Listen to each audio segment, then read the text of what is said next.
Hello and welcome to Success Stories. I'm your host, Alan Mendenhall, Associate Dean of the Sorrell College of Business at Troy University.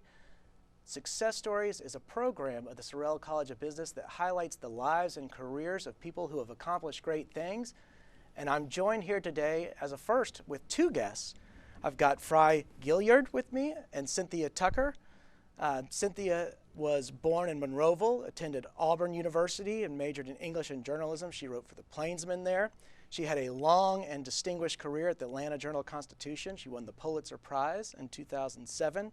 She served as a professor of journalism and a distinguished writer in residence at the University of Georgia. She's currently journalist in residence at the University of South Alabama, and she just won the Harper Lee Award. And Fry was the person who hosted the award and gave her the award, and that was just a couple weeks ago. Fry was born in Mobile. He graduated from Vanderbilt University. You've witnessed many historical events. I read that you witnessed Martin Luther King getting arrested in the 60s, and you invited Bobby Kennedy to speak shortly before his assassination. You've written numerous books. In fact, I reviewed one of your books back in 2012 for Southern Literary Review. Oh, I remember that. Yeah, I went back and reread that, and I thought, oh, that was not my best review. But the book was better than the review. But he's currently writer in residence at the University of South Alabama. So thank you both for joining me. Cynthia, I'll start with you. When did you first start writing? When did you decide that you wanted to write for a living? Well, I went to Auburn actually as a pre-med major. Oh, wow. And I ran into a calculus course that persuaded me that perhaps I should try something I was better at. But you know, as a kid in Monroeville, I loved to read and I loved to try my hand at writing. And so as a kid, I was trying to write poems and trying to write short stories. And I wrote for my high school newspaper. So when that calculus course changed my mind, I thought, you know, maybe you should try journalism. And it absolutely was the right thing for me. Well, it sure was. You certainly succeeded in your field. And Fry, what about you? When did you decide you wanted to be a writer? You know, I think I came to it a little more slowly. I grew up in a family of lawyers and just assumed that I was going to be a lawyer. They did, I did, you know. But I went off to college in the 1960s, and I became so fascinated and absorbed with all that was happening in this country during that time. You mentioned the happenstance of my seeing Martin Luther King arrested in 1963 when I was still in high school, and we brought Robert Kennedy and a number of other historical figures to Vanderbilt. I also got there the same year that the first class of African American undergraduates got to Vanderbilt. And so all of those kinds of issues, the issues of race and the issues of social justice and all of those things were very much in the air. And I joined the student newspaper staff, and that was kind of my way of connecting with what seemed to me, even at the time, I was a history major, and it seemed to me, even at the time, that history was unfolding, you know, right before our eyes, and so writing about it was a way of trying to make sense of it. And so then I kind of had to learn to write, and you know, you do that in two ways. One is you read a lot, which I already love to do, and then you just practice, and you start out writing kind of badly, and hopefully you get better. Well, that's great. And Cynthia, I grew up reading your newspaper opinions. I was from Atlanta. I grew up in Marietta, but sort of on the Sandy Springs side, about 5 minutes from Roswell Square, which I'm sure you know sort of the area that I'm talking about. And you are such a compelling writer. You had such a strong voice, and you had a tendency to make people really agree with you or really disagree with you, and that was powerful. I'm wondering how much of your writing career was motivated by a sense of a pursuit of justice or for political purposes, and where that came from. You know, I think much of my career was motivated by a thirst for social justice, although when I began my career as a reporter, I didn't think of it that way. Fry talks about learning to write, And back in the day, one of the best places to learn was at newspapers, covering all kinds of stories, and if you had good editors, getting better. And as Fry was talking about arriving at Vanderbilt at an exciting time, I arrived in Atlanta at an exciting time. President Carter was then Governor Carter, running for president. And I wasn't covering his campaign, but I can tell you everybody in the newsroom was excited by that. Maynard Jackson had already been elected the first black mayor of Atlanta and becoming one of the most powerful political figures in the nation. That was exciting. And I got to cover him in City Hall. And so by the time I was given the wonderful job of opinion writing, I was already understanding that I could use that forum in the same way that Ralph McGill had, to urge my readers to do the right thing. And not just white readers who were still struggling with the grips of racism, but my black readers too, to understand that you need to be ethical, to say to black politicians, don't emulate the worst of the white politicians you've known, the Talmadges. Don't be corrupt, do the right thing. And it was a wonderful forum for me. And yes, I did make a lot of people angry. But on those days when I had made people on the left and the right angry, I knew I must be saying the right thing. I like that a lot. We hear a lot about declines and the decline in journalistic standards, and maybe this has something to do with technology and social media and just instant information. Do you think there's something to that criticism? Is that a fair criticism? I think that social media have done a lot for us. They have given us some tremendous advantages. I can research an old quote a lot faster than I used to be able to. The downside, unfortunately, is that anybody can write on Facebook or Twitter or all of the other platforms at any website. There are no gatekeepers. Back in the dark ages, when Fry and I were at newspapers, there were editors who tried to make sure that what we said was accurate. There are no gatekeepers on many of these social media platforms, and so anybody can write anything. And unfortunately, I've discovered that many people will believe anything. Fry, is there anything you want to add to that? Well, I think the economics of newspapers changed a lot too, and even today I'm a little mystified by that, even though I lived through it. But newspapers, it seemed to me, became less and less ambitious about what they were trying to do.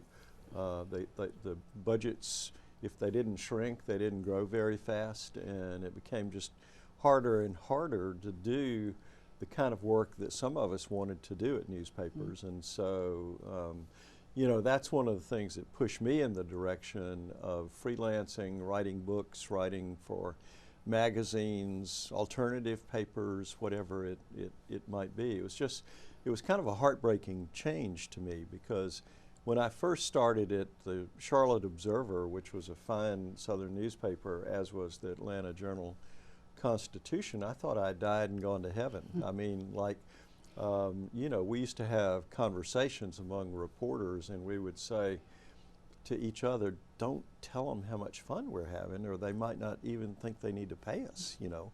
I mean, it was that cool, you know, to be a young reporter.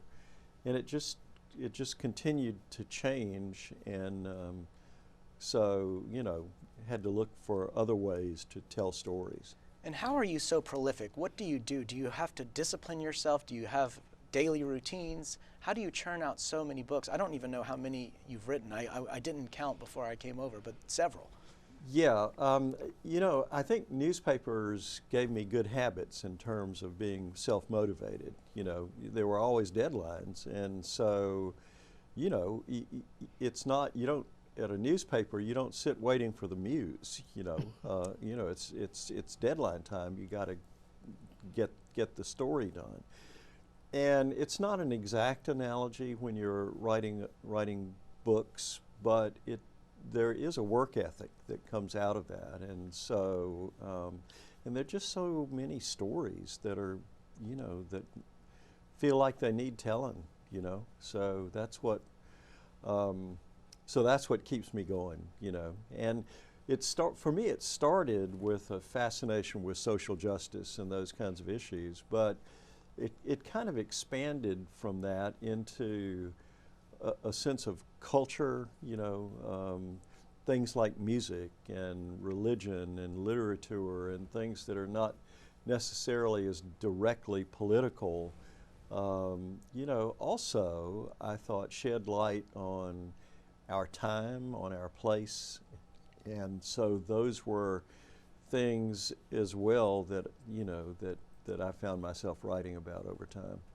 Well, you have both just co-authored a book, The Southernization of America, A Story of Democracy in the Balance. What was it like to collaborate on a book? I know you sort of divided chapters and you co-authored certain chapters, but what was it like to collaborate with somebody on a book? Was this a first for both of you? Well, this is my first book, period. And I'm delighted that you asked Fry the question you just asked him, because he is very prolific. And I am a veteran of newspapers as well, and I'm still in awe of the way Fry works. The book idea came from the editor at New South, which is located right here in Montgomery, a wonderful small publishing house that is both dedicated to books about the South and dedicated to the idea of social justice. Randall Williams, the editor there, has worked with Fry many times in the past, and he contacted Fry about a follow-up to John Edgerton's book, published in the 70s. Edgerton wrote The Americanization of Dixie, the Southernization of America, which was also a collection of essays about our time and place then in the 70s. Randall asked Fry about a follow-up, and Fry contacted me, and I was honored to be asked, honored that he thought enough of my work to ask me to participate. And the process was very easy. Fry's very easy to work with. And you know, he and I grew up on opposite sides of the racial divide, but we've come to see that and the South in very similar ways. Both the South's the side we're not so proud of, but also the South's promise. And so the process was very collegial. And you both live in Mobile, in We the do. Mobile area, which And certainly both makes teach it at convenient. South, At so, South Alabama, yeah. that's right. Well, tell us a little bit about the thesis of the book.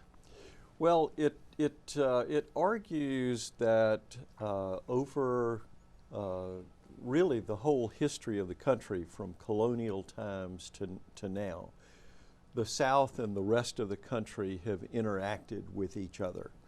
The dark side of that, in terms of what the South exported to the rest of the country, was that the South was the epicenter of slavery from colonial times on up through the Civil War. Therefore, the South was also the epicenter of racism for the country, with all of the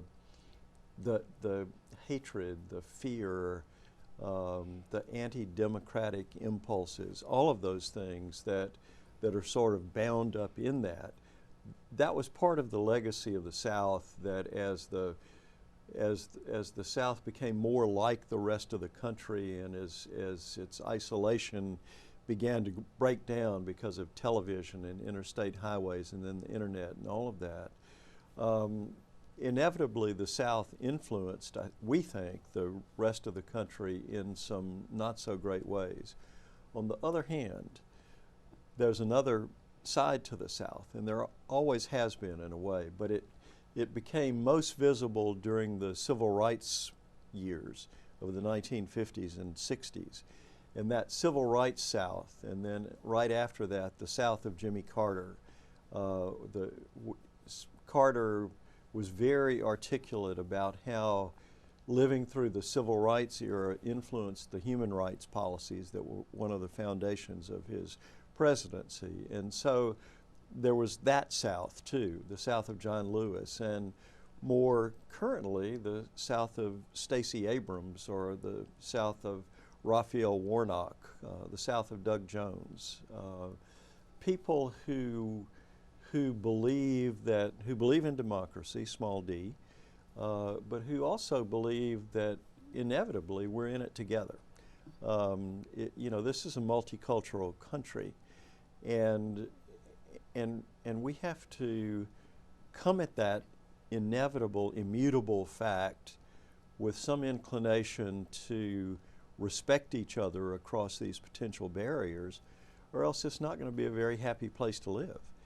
And there have always been people in the South who've understood that maybe more clearly than anybody else, because there was a cost to that understanding. You know, you had to push back against some pretty serious realities in order to hold to that view. So we present those two aspects of the Southern character and write about how they have both, since Edgerton's work in the 1970s, sort of played out in the mainstream, in the consciousness, in the lifeblood of the country. One of my favorite plays is actually a trilogy, but it's Aeschylus's The Oresteia, which is a 5th century Greek text, and it begins with sort of Agamemnon's murder by Clytemnestra, his wife, and then Orestes seeks vengeance and commits matricide, kills his mother. At that point, the Furies, which are these goddesses who represent vengeance, seek relentlessly to avenge the death of Clytemnestra. And there's sort of a blood feud, a cycle of violence. And then Athena, the goddess of wisdom, intervenes at some point, and she establishes processes and procedures, rule of law, a public forum, the exercise of reason. And these things are meant to sort of curb what is a violent cycle, a violent and vicious cycle, and to channel anger and the desire for justice through a system. And it's no wonder that this text is sort of central to Greek thought and celebrates the rise of the rule of law and processes such as that. I'm curious, because then, it's 5 centuries later, you have the birth of Christ, and then you have the ideal of forgiveness, which enters the world stage and spreads like wildfire throughout the world. I'm wondering, in the United States of America, what does it mean? What do those concepts of forgiveness and justice and vengeance mean? How do they play out in our story? Because they're 3 different things, and there's certainly righteous anger, and there's also maybe excessive anger. How do you balance the two? I think about the story you told about John Lewis extending forgiveness to George Wallace, which is a remarkable story, and certainly not something that John Lewis had to do. Right. Can I start with that? Do you Please. mind? So one of the astonishing things to me is to think about the example of John Lewis or Martin Luther King, or if you go back to the days of Reconstruction, the first African American congressman from Alabama was from Selma. He was a man named Benjamin Turner. And Benjamin Turner, he ran on the platform of universal amnesty, universal suffrage. And what he meant was universal suffrage, full political, civic rights for former slaves. Universal amnesty was don't punish former Confederates. We have to bind up the wounds and move forward together. So there was almost this Nelson Mandela sensibility bequeathed to this country by African Americans who could have taken quite understandably a different view, and some did.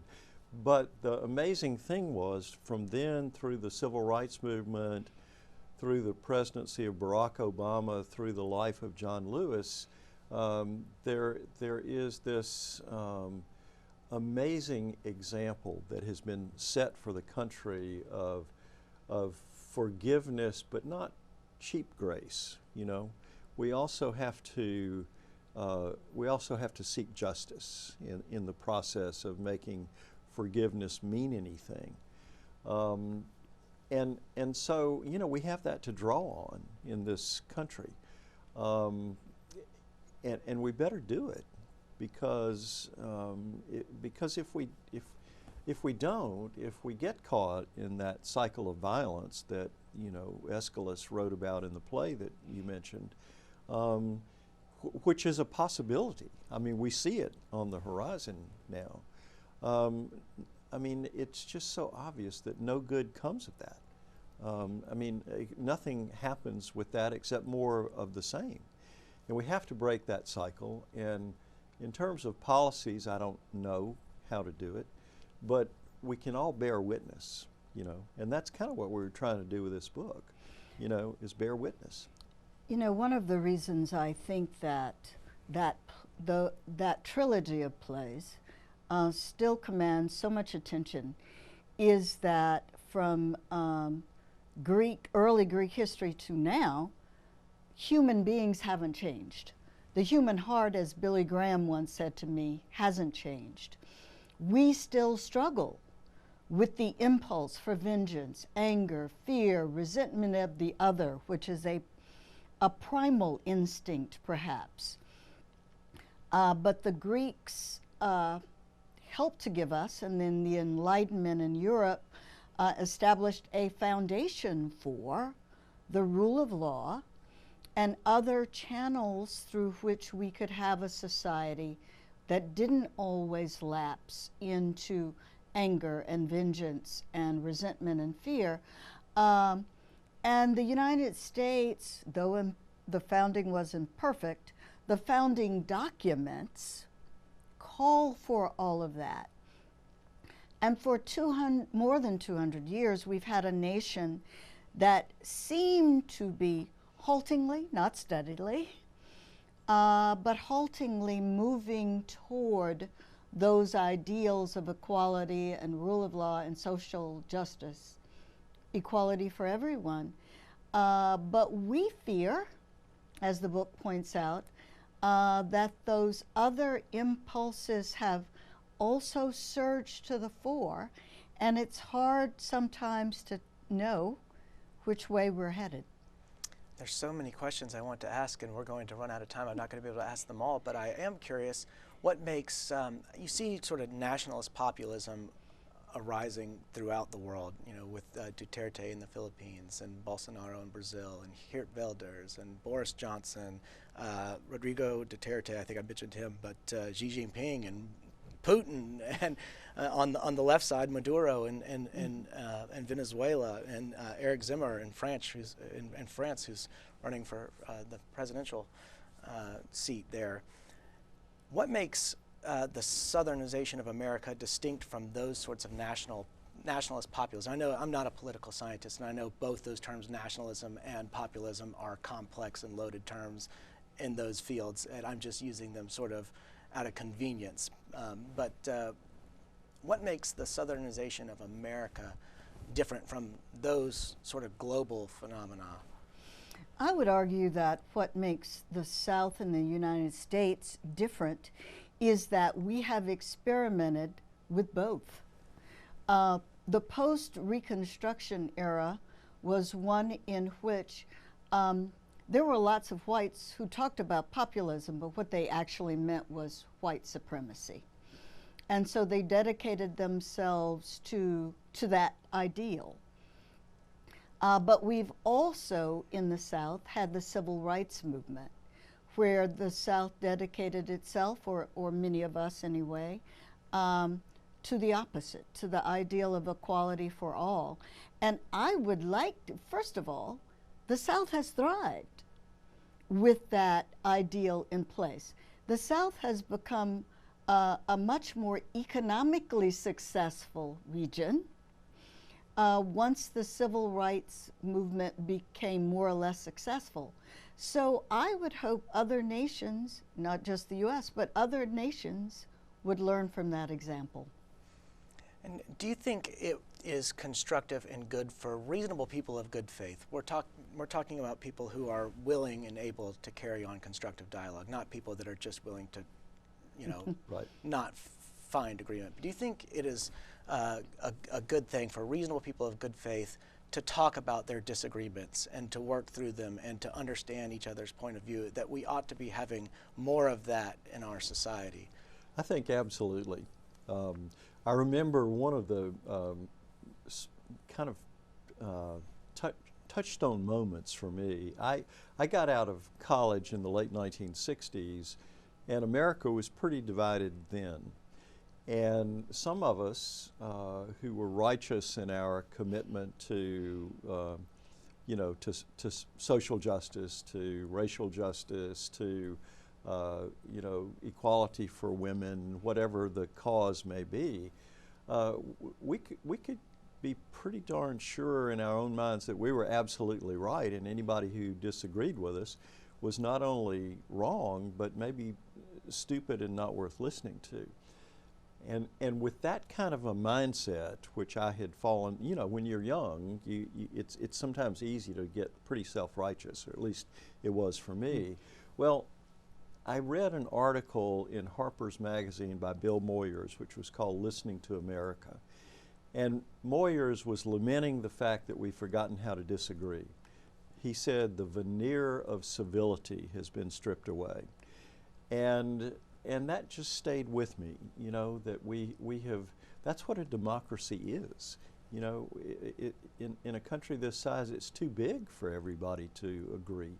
People have different experiences, bring different backgrounds to it, but there has to be that good faith openness and willing to converse and respectfully disagree, or democracies don't do very well, you know. Well, Fry and Cynthia, it's amazing to say this, but we are out of time. I just wish we could do this for hours because we were just getting started, but I really appreciate you coming on the show. It was very nice to meet you both, and thank you for your time. Thank you, Alan. Thanks, Alan. This has been Success Stories, a program of the Sorrell College of Business.